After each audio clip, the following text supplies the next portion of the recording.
yarn lovers, it's Gary and I'm coming to you from my happy place, the Yarn Corner here on Vancouver Island in Canada. So welcome. Today is Tuesday, February the 14th, 2023, and this is video number 175. How are you all doing? I hope you're well and staying safe. Happy Valentine's Day to everyone. It is a very special day if you are enjoying your loved ones or your very special friends that you want to send Valentine's Days to. Chad and I, we don't really celebrate Valentine's Day. We think that every day is kind of like a blessing to have each other in our lives. So yeah, but if you do celebrate it, I just want to wish everyone a happy Valentine's Day. So I've got some notes here because there's quite a few things to get through. But before I do, I want to say for all those people who commented on my last video, a hearty thank you, because I read through them and was so touched by the beautiful messages that were sent for Crystal. And I know that when she reads those messages, she's just going to feel all loved and fuzzy inside because I did for her reading those wonderful comments. So I want to say thank you. If you don't know what I'm talking about, in my last video, I'll include the link down below. I did open up a box from Crystal and she had sent me wonderful yarns. She's a very good friend and I think she's brilliant. So I want to send my love to you, Crystal. And I'm really excited about seeing you in April. For all the comments as well on packing tips about what I should be throwing in my suitcase, I want to say thank you, as well as language. I got some translations on some words I didn't know what they were. There was a color from Malabrigo called mostazo, and it's mustard in Spanish. I'm probably butchering that name as well. So I've got a lot to jam pack into this episode. And if you're new here, I want to say, welcome. I'm Gary, and I set this channel up to talk about all of my yarny adventures. That's in knitting, crocheting, purchases of my craft supplies like yarn or tools, and yeah, I talk a little bit about my updates on personal life as well. When I'm doing one of those updates, I'll put that all towards the end. So all the yarny goodies will be up front. And if you want to stick around, you're more than welcome to. I just talk about what I've been up to in the community that me and my husband Chad have moved into. So the first thing that I want to cover is my whips. And so here's my first one. It's on Hank, who's my man form. And it's called the, It's called the Bergen, and it's by Martin Story. He's the knit designer. And I'll link all the patterns that I mentioned down below. Any YouTubers or tutorials that I mentioned from YouTube will also be linked down below. So getting back to what Hank's wearing, and I have gotten myself pretty much more than halfway done. And I've got the two front panels. I've stitched up the back panel and it's looking pretty good. I think Hank's looking mighty fine here. He just needs his sleeves and he needs a collar. I'm really loving using the yarn, and this knit I'm doing for my husband, who's probably around a 41-inch chest. And I had to do a little bit of fendangling with the numbers here on the stitch work or stitch count because my gauge was really loose. So I'm a loose knitter. Recommended needle size I'm using, but I like the fabric. When I did my swatch test, I didn't want to go any denser with the fabric or any looser. So I was happy with the consistency of the fabric. So I had to do some calculations, and I was way less stitches than even the small pattern. So I had to then figure out what I was going to do with my length as well and how much space I wanted. So pretty much did all of the design, not the design, but all of the numbers of stitches over again, not going by any of the instructions from the pattern. Now, the yarn that I'm using is Kensington by Haiku, and it is a worsted weight yarn. That's the color there. It's called Lamington.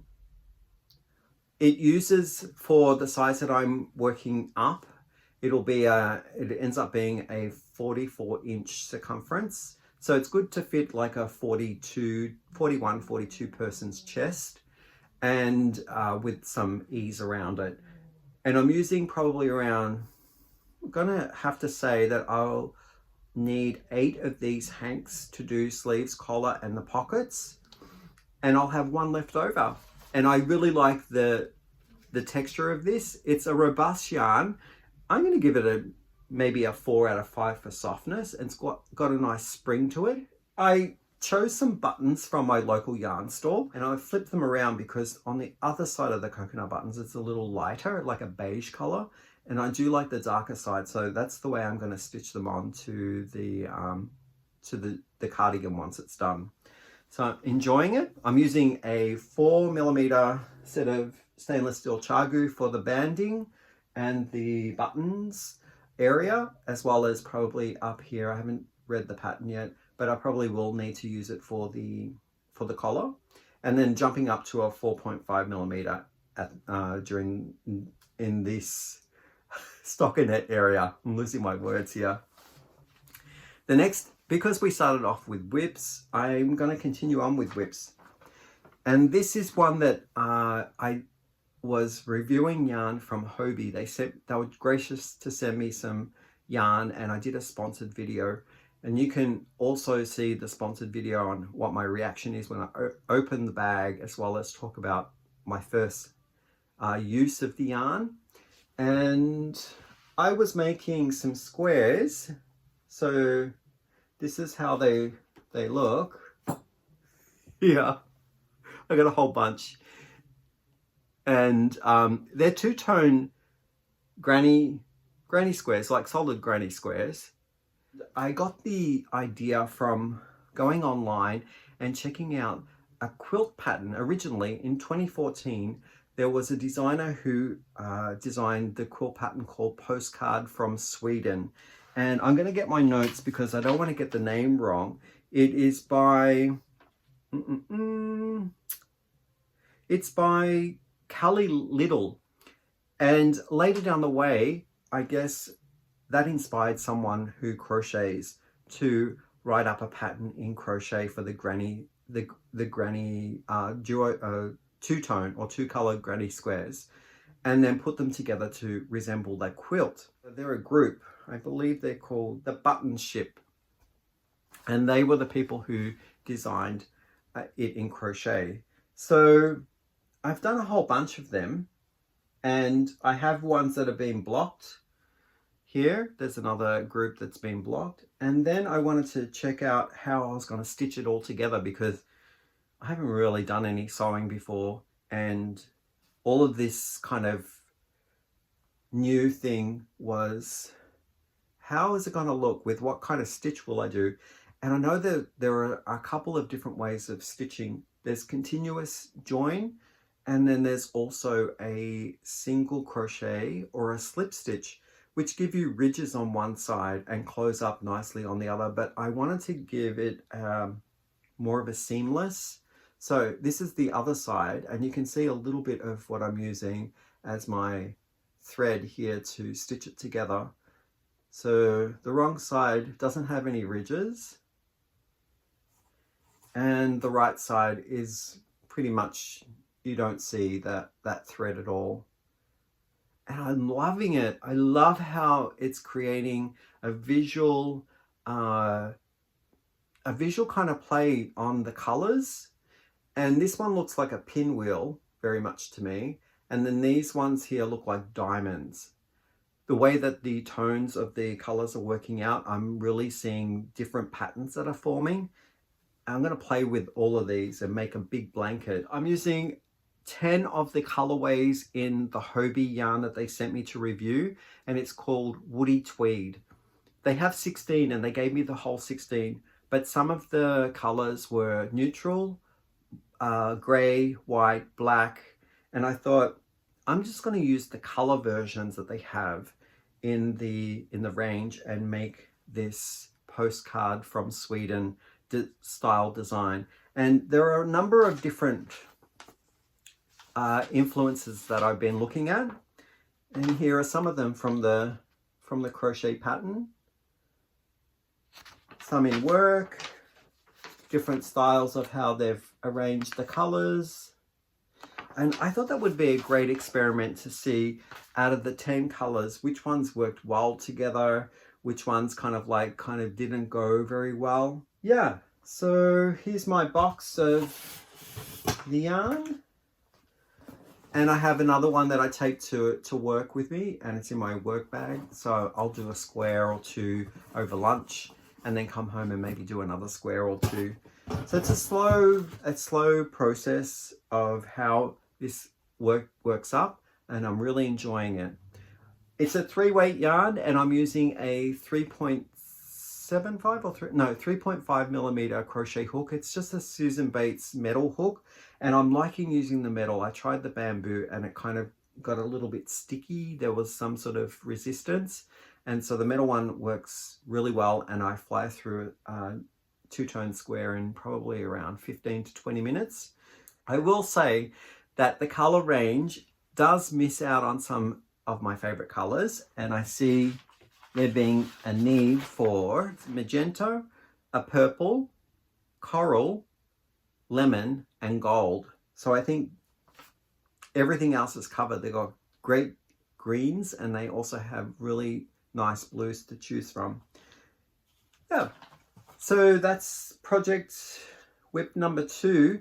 Number 3 is this one here, and this is one I just started a couple days ago that I want to talk about. It's going to be a beast, but I am working on it's like a chart, like a plan chart on a log cabin knit piece. I'm using my AliExpress to crank out all of these strips of knitted fabric, and then I'm sewing all of them together. Now, I got the idea from seeing floor designs, but then like wood, and how architects would cut wood out and create these kind of patterns with wood. And then I went down the rabbit hole, and I was looking up log cabin blankets, and they had lots of different panels of different strips of color made in geometric shapes and joined together, and they were just beautiful. So I went to a number of sites to look for a plan, like how the structure would be, and I went through Yarnspiration, which had nice square designs, but I wanted a rectangle one, and I found that was a little harder to find. But I found one on Moogly, and this is the plan here that I'm working towards. It's more of a rectangle. All the numbers are mapped out for me, and what I'm using is Hirschner's had sent me some yarn in November of last year, a beautiful 6 balls of Bohemian Romance. And because it's the day of romance, it being St. Valentine's Day, I thought I would show this one as my first initial thoughts on the yarn as well, and making this project. So I put it together with other yarns that I purchased from Hirschner's. So I purchased the other colors in the collection of Bohemian Romance, and then a few of their Worsted 8 series. And I put them in this little tub here, and this is how I'm working from them. So into my AliExpress, I'm pulling out the almost lost it. I'm pulling out the inner pull or center pull, and I'm putting it in my Addy and working from that one. So this is color A1. This will be 2B, 3C, and so on and so forth, working through the palette of this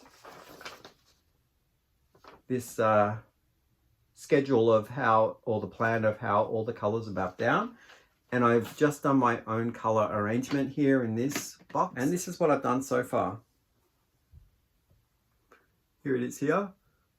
So I've done this is the 1A, 2B, and 3C on the pattern, and I'm yet to level that off, and then 4D will be here on this side. And then I'll just work around this and I'm learning several techniques of how to bind off the edges. I'm not really sure whether I'm happy with the bind right now. It's a slip stitch, and I'm using a 4mm crochet hook, and I'm just picking up the slip stitch and closing it up so it gives me a nice V's on the sides. Yeah, so I'm just learning a lot from not twisting the columns of knit rows and keeping it as flat as possible so that it squares up at the end. I'm loving how the yarn is working up. It's wonderfully soft. I give it a definite 4 out of 5, and it's probably my favorite yarn to work with right now. That's economic yarn and good value for the amount that you get, the quantity and the softness of it. That concludes everything for my whips. I'll just clear this around me away, and then I'll get my finished objects. I'm back and I have my finished objects. I didn't realize I had quite a few of them. I guess it's because I haven't show and tell for a while. And this particular item that I'm going to show you is a crocheted item. It was featured in my last show and tell and is finished. It's been finished for about 2 or 3 weeks now, but here it is here. I don't know whether I can get it all in camera, but it is amazing. I love the edging. Bubbles. I learned bubbles in this one. I wasn't familiar with them before. And the edging was something new to me as well. Reading it from a chart was better for me than actually reading the written instruction, especially for the chart, for the border. And the yarn was kind of interesting to work with. I wouldn't say it was my favorite, but I would say you need to have some moisture in your skin to use it, because it is quite a dry yarn. And I blame it on winter weather because it's been really cold here. So my skin naturally isn't producing enough oil or moisture to create that resistance whilst using the yarn. So let's take a look at the pattern. And I do have some photos of this, so I'll cut to it because I don't think it's showing up in the screen. So let's take a look at the pattern and talk about the yarn, and then I'll show you those photos. So the pattern is called the Triangular Scarf Luconi, and it is by the designer called Claudia Rampridge. I'm hoping that I'm pronouncing that surname correctly, but as I mentioned, all of the links and details will be down in the description box. And yeah, it's a wonderful pattern. It's well written. Where I couldn't find a certain solution to resolve a problem in the written part, I could go into cross-reference on the chart. So there is wonderful cross-referencing of photos, chart, and the written language of how to do this, execute the pattern.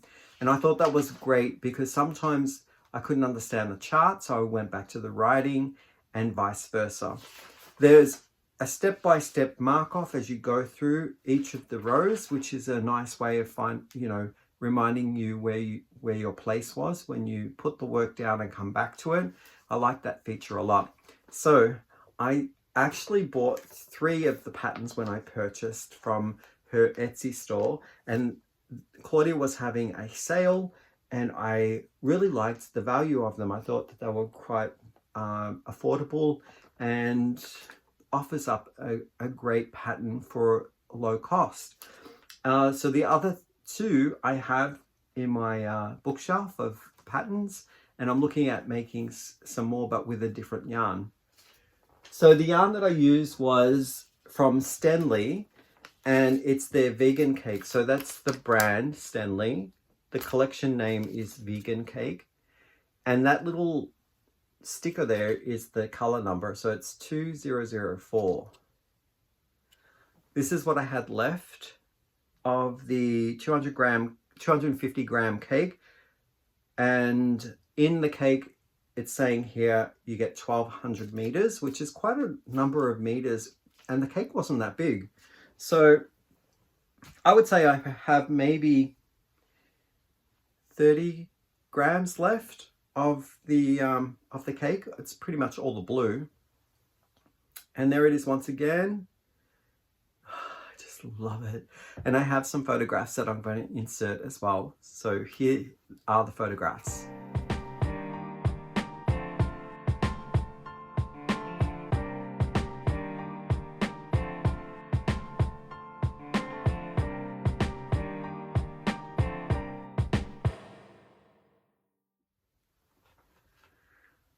The next pattern I couldn't put down. This one as well as the Laconi were two patterns that were shawls that they kept me entertained for hours and mesmerized me. This had lots of learns as well in a different way, and it's a knitted pattern. It's called the Mooncat Shawl by Callie McClure. I was reviewing some yarn that Hobie sent me back in January, and it was their unicorn solid yarn. I chose 4 colors that I wanted to blend in a knitted kind of design, and I ran out of the 4th color, 3rd and 4th color, where I was blending down the bottom there, because my stitch count was growing and growing and growing. So I started here on a garter tab, which was new to me, and I had to actually Google it to see how to create one. And then each row increased 3 stitches without giving too much away. So in the end, when I got to the final row, I was up to a stitch count of 526 or something like that. And I'd run out of all of the final 2 colors, and I thought, you know what I'm going to do? I need to find a supplementary color to do this beautiful edging, and it's in the dark teal there. So I paired one of my Tosh Light Merino Light, and that was a gift yarn which was gifted to me by Crystal over at Bag A Day, and it just fit in perfectly with the color arrangement. I love it. It's beautiful and soft. I have photos of this as well, because you can't see all of this in camera, but in my wingspan, I have my hands like stretched to 5'8", and I have this much on each side draped over. So I'm going to say it's around 7 feet long, easily, because there's a good 2 feet on each side hanging, and it just draped beautifully. I held the strands of yarn 2 together, and sometimes I held 2 of the separate colors, and sometimes I held 2 of the same color together to get the blend happening. But it's amazingly soft, squishy. The only thing that I found with it, if I needed to complain or pick on something, was that I dropped a stitch and it fell down about 4 rows. So I picked up the stitches, and as you normally do with yarn, you see a little bit of laddering, which occasionally when you block, and I aggressively, I wet block this and aggressively stretched it out, those ladders should disappear or ease back into the fabric. I found that this one was like still holding its memory, and it wasn't like allowing that. So maybe after a 2nd or 3rd blocking, it might relax that ladder a little bit into the rest of the fabric and share the that looseness that was created from having to pick up a dropped stitch. But this is the pattern here. It's free. I can't believe it's a free pattern at the moment of this recording. When I actually was knitting it up, I was able to download it without paying for it. But it's a brilliant pattern. I love it. It's well written. It has a chart for the last section, and that's really helpful to read, where your yarn overs and how you knit, you decrease 2 stitches in the central point of the configuration of your yarn overs to create the little arrows, and I thought it was a well-written pattern. I will probably do this again because I have other yarn, and what I used was, I'll show you what I have left. The first color was the light blue up here. I didn't use as much as all the others because going back and forth on a smaller stitch count, you don't use as much. So I have this much left. And this one's called light gray, although I kind of like see a little bit of blue in there, like an ice blue. Yeah, I think it's called light gray. And I have around 50 grams, so half the cake left, or half the hank left. I cake these up myself. And I have, the next color is the mustard color here, and this is how much I had left. It's probably around 30 grams, 40 grams left of this mustard. The next two that I kind of shared in the fade were this color here called green tea. That's how much I had left. Not enough to do another row. And this one here called sea foam. Again, that's probably 1 gram each, possibly 2. So I really pushed the limits on using the yarn. And my Madeline Tosh, this color that I added was called Teal Lagoon. It's one of a kind on the Tosh Merino Light. That's how much I have left of the full hank. These were all 100 gram hanks originally. The scraps that I have here will go into a scrappy project. I did learn a lot from this pattern, which was awesome. Color management, for one thing, with this fade. How I sometimes meld 2 together, and other times I use the pattern as striping. So I went back to holding 2 of the same strands of the same color, and then just did 2 rows in the pattern where it said to stripe. I did one error, and I kind of like how it turned out. I'll just show you where it's a bit different. So,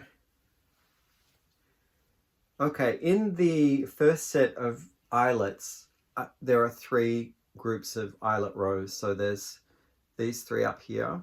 The next set was only meant to have 2, but I got into a rhythm. I didn't look at the pattern after a while, and I thought, okay, I'm ready for the eyelet row, and this eyelet row here shouldn't be there.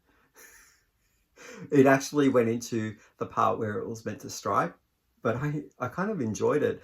And then when I actually did it, I was two rows in, and I thought to myself, uh-oh, that should have been a solid stripe. So I had to reconfigure my, continue with it being in the pattern, because there was a certain number of stitches needed to create these things down in the last section. So I left them in there, and I don't mind it. I like the 3 and 3, and then just the 1 here at the end with the eyelets being in the border. So yeah, it was a really nice change up. And either way, like whether it's 2 or whether it's 3, I think it works as long as you keep the same row count happening, so that you can conclude with the same number of points here in the border. My knitting needles that I was using was a, here it says it's a 4mm Chargu stainless steel. Yep.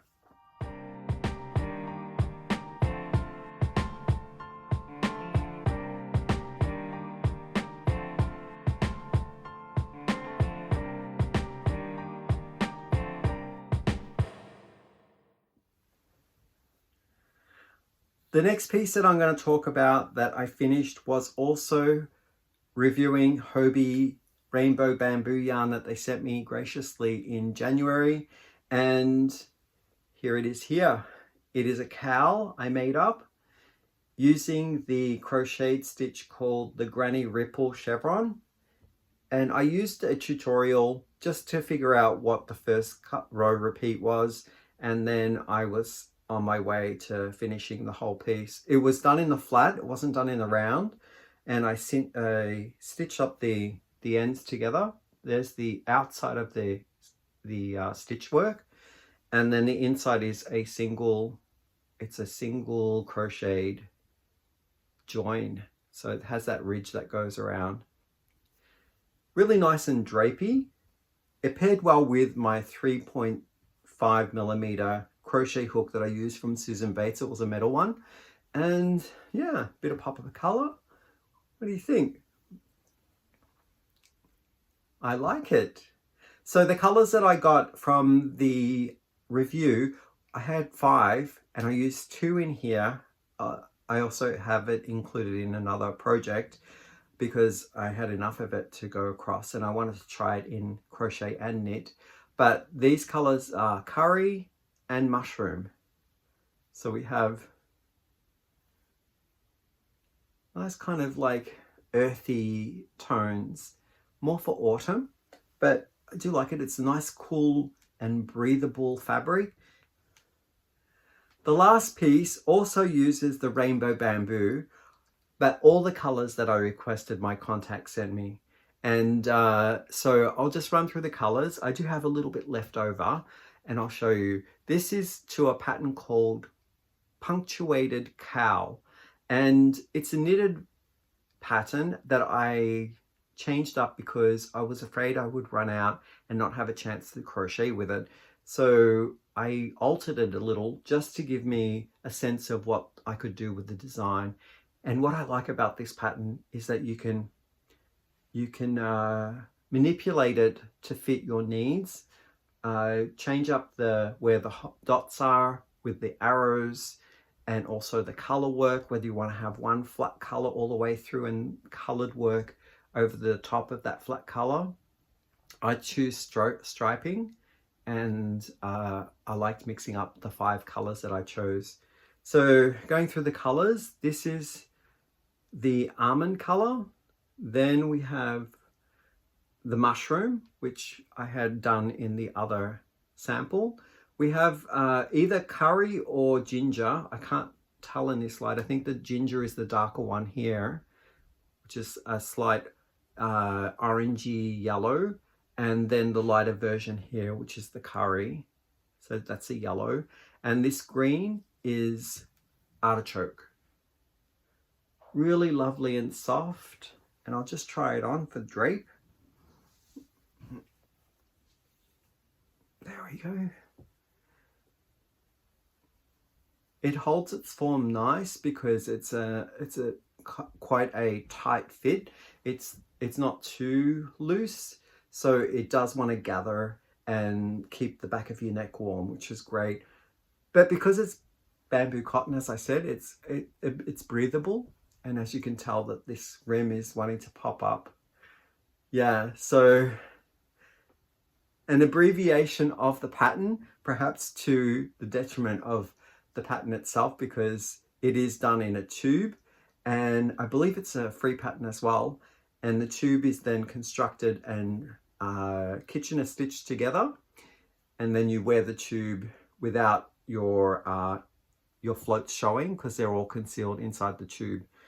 And I really like the way that you have freedom to choose your own color combinations. And just to show you what the pattern looks like, here it is here. It's got the written as well as the charts so that you can operate the colors and the arrows and dots where you like. So it's a really good pattern. It's by Leslie Weber. So I had fun with that too. I think now that I have tried it out, I want to try it with a different yarn that I have enough to do the whole pattern as it was intended. So great little sample there for me to try on another type of yarn. With that, I think that catches you up on all of my finished objects. So now I'm going to grab some Happy Mail. I'll clear off my space here and I'll be back.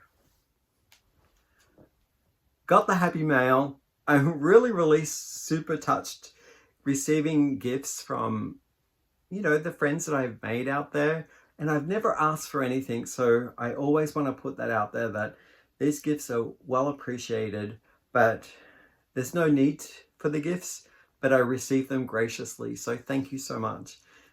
This one is happy mail from my friend Melinda, and this is the card that she sent me. Now, I've read the card, but I won't read it here on video. I've already reached out to Melinda and I've answered some of her questions as well as commented with her. I do that quite often with Melinda, and yeah, so thank you, Melinda. I really appreciate this. We were talking about some socks and how sometimes I'm fearful of, you know, creating socks. Melinda offered to crank out some socks for me and send some for myself and Chad, and she's graciously done 2 sets of socks for both of us each. So there are 4 sets of socks here. So for Chad, for his dancing socks here are these wonderful colored, like a gold and then a variegated striping that run across. These look so toasty warm and they're very squishy. I've tried my set on already and they fit me. Chad will, you know, he's been pouring at that box trying to get the socks. And I said, no, I haven't filmed yet. You have to wait.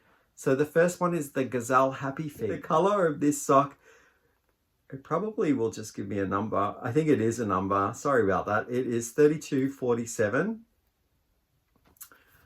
It's so bright and cheery.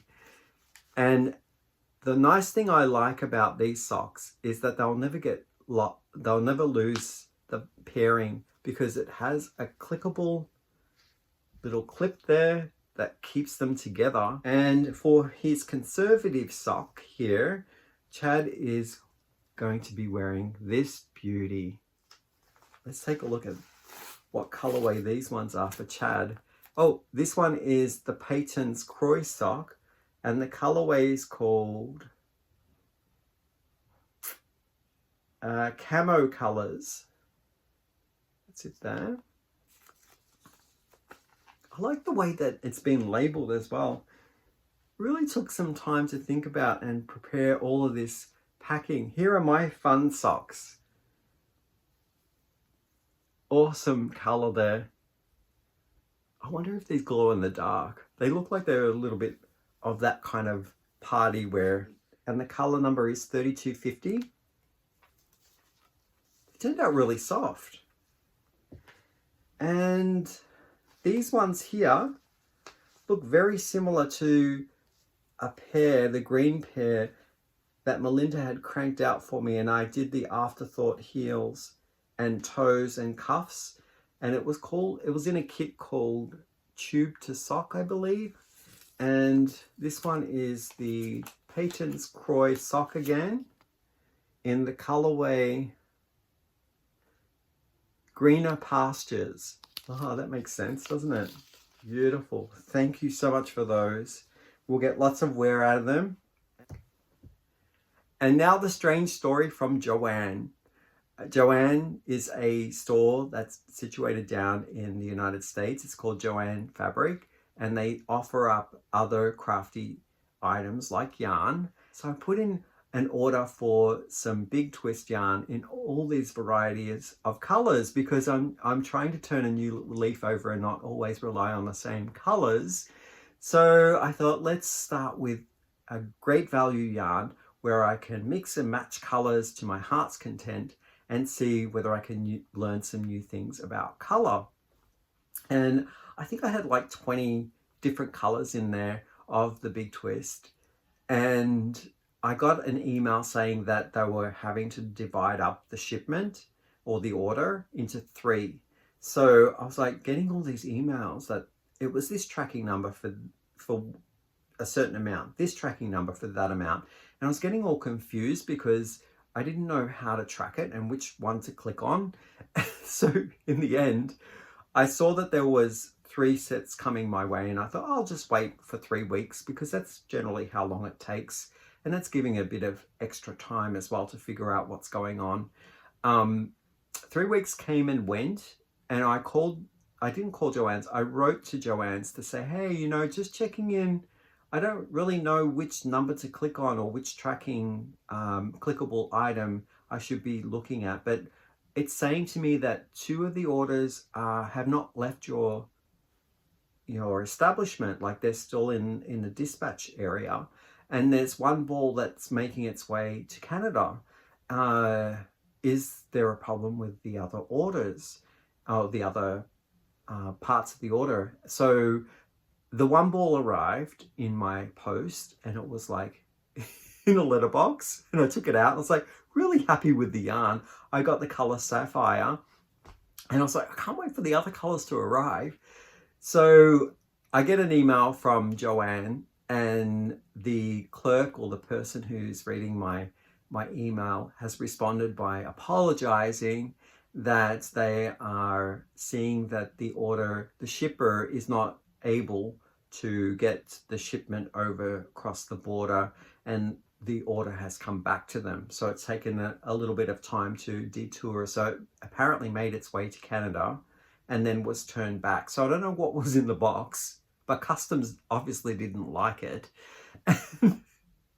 I got a shopping discount of, I think, 10% that I had to use within 2 days of receiving the email. So unfortunately, I'm gonna wait till I go in April to go shopping with my friend out there, Crystal from Bag a Day, and maybe she can give me some pointers and tips on Joann discounts, or whether we can get some coupons. I'd like to try to repurchase the colors that I chose in that order and bring them back across and make these wonderful newfound blankets, these patterns that I'm finding on all these different ways of putting log cabins together, log cabin blankets together. So yeah, with that catches you up on all of the yarny goodness. And I'm going to now shift gears and talk about a tag that I was in. And this is the hashtag spring 2023, I believe. I've got the questions here, and I'll just whip through them really quickly. Now, this tag was generated by Rose from Rose Likes Crochet. Hi, Rose. And I was tagged by 2 YouTubers. One is Marnie from Yarny Marnie's Crochet Corner, and the other one was Judy from Judy's Creations in Crochet. These aren't yarn questions. These are more to do with spring and being locked in winter for so many months up north here. Everyone is eager to get to some sun and some warmer weather. So first question here is, what do you like to do in spring that you can't do any other time of the year? And I think planting would be one thing, because you really get into the garden and sort of time it that way that you're, growing things. And I do a lot of pot plants, so it's all year round for me indoors. But the outdoor ones, since we've moved into this new place, I've got this bed that I plant things in. Last year was herbs, and that didn't go so well. So this year I'm going to put bulbs in. Number 2 here is, what's my favorite springtime flower? Now, I'm not sure whether this constitutes as a spring flower, but my favorite flower is a lily. And in particularly, I do like Easter lilies, and I like the white lilies. I'm not even sure what they're called. But any type of lilies, ones that I love. Even Lily of the Valley is beautiful. What is your favorite thing about spring? I'm going to say that you get slightly longer days. I do like that when you're out and about, you can kind of like wear a light jacket. Because I do like wearing knitwear, I still have the chance to wear knit or crocheted. So I'm wearing garments that I possibly might have made. I like layering, and so that's really a nice part about spring, as well as I can sleep at night, so it's not so stifling hot. And there are so many other things. Springtime is like when my birthday happens, and that we have generally spring break. So Chad is off work and we go and do things together. So that's a really nice time. Okay, what is the weather like in your area in spring? I'm going to say mild, probably around 18 to 22 degrees. 22 is like a great day. And that's in Celsius. So I'm not sure what that is in Fahrenheit. Maybe 55, 60. Does that sound like it's mild? I don't know in Fahrenheit. When do you start your garden if you have one? Well, I think I answered that like I'd start my garden in the spring, like April, March, April. It definitely has to be like towards April because there are some cold snaps here and we've had snow as late as April, for like the first week in April. So I'd say April. Do you celebrate Easter? Yeah, we celebrate Easter. We go to the cabin. There's generally 2 families that get together and we have a nice meal, spend time together, play games. There's always a treasure hunt or Easter hunt, whatever you call it. And there's an uncle that likes to put a little bit of a loot inside of one of the eggs, which didn't get found one year until 8 months later. It was found though. And do you crochet, knit anything special for spring? No, not really. Just whatever I'm working on or interested at the time. What is your favorite spring color? Green. Spring green. I'm going to say if it's going to be one of the pastels, it's probably going to be like a pistachio or a green tint of some sort, maybe a sage. Do you do spring cleaning? No, we clean pretty thoroughly every week. Maybe if they're talking about spring cleaning being like get into the garage and, you know, throw out anything that's hoarded in there or not being used much, that might be like considered a spring cleaning, and we'll do that as needed. I didn't see the last question here. So question 10 is, do you go anywhere for spring break? Well, me and Chad generally would go traveling together when it was prior to COVID, but we didn't choose any specific place. It would be a variety of different choices depending on the funds. And we'd always like to get away. So whether it would be a couple of nights in the cabin because we couldn't afford too much time or the costs of getting out of town.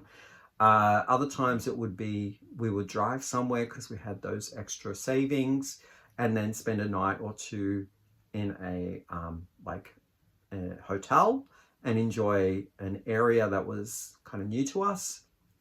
And other times we'd have a little bit of cash to throw at an all-inclusive and we've flown to a certain destination, and those trips have been all wonderful.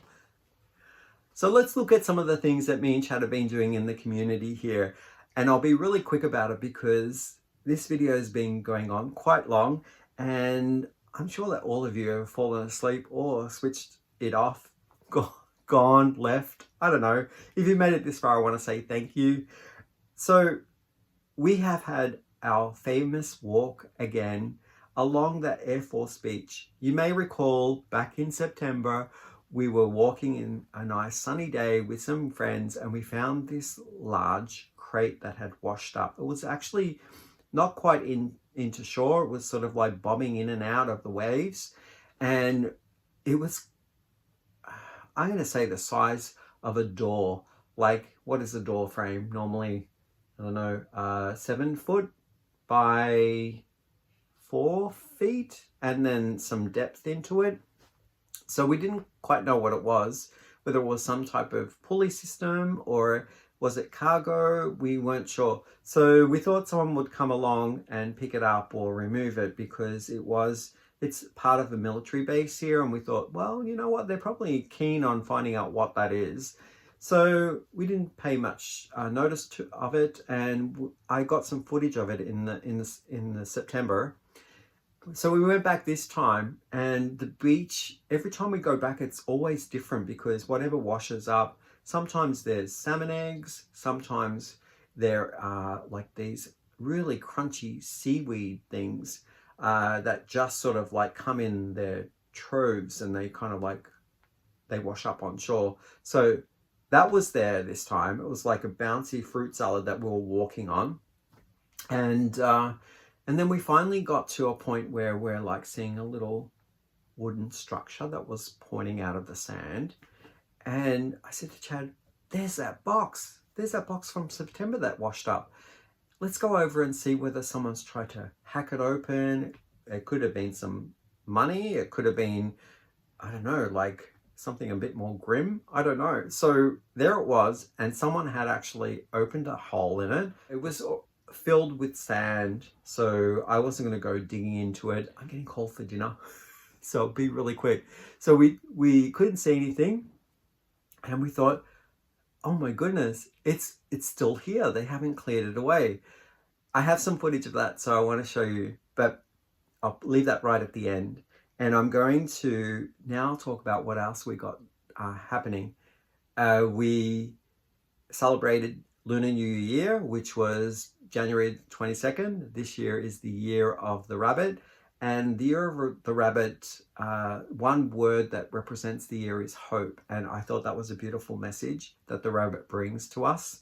If you believe in that sort of thing, I think anything positive is a beautiful thing to kind of like, think about. And you don't necessarily have to believe it, but you can always strive to have hope in your life. And we went out to celebrate that with Chad's parents, and we went to a nice Chinese restaurant, and that was a lot of fun. I have some videos that I've watched, like movies, and I've also watched some series, but I'll leave them for the next time because I'm getting called for dinner, and I have some shout outs as well, and I'm going to put them all in the next episode. I hope that you enjoyed this one. Stay safe, and I'll see you soon. Bye for now.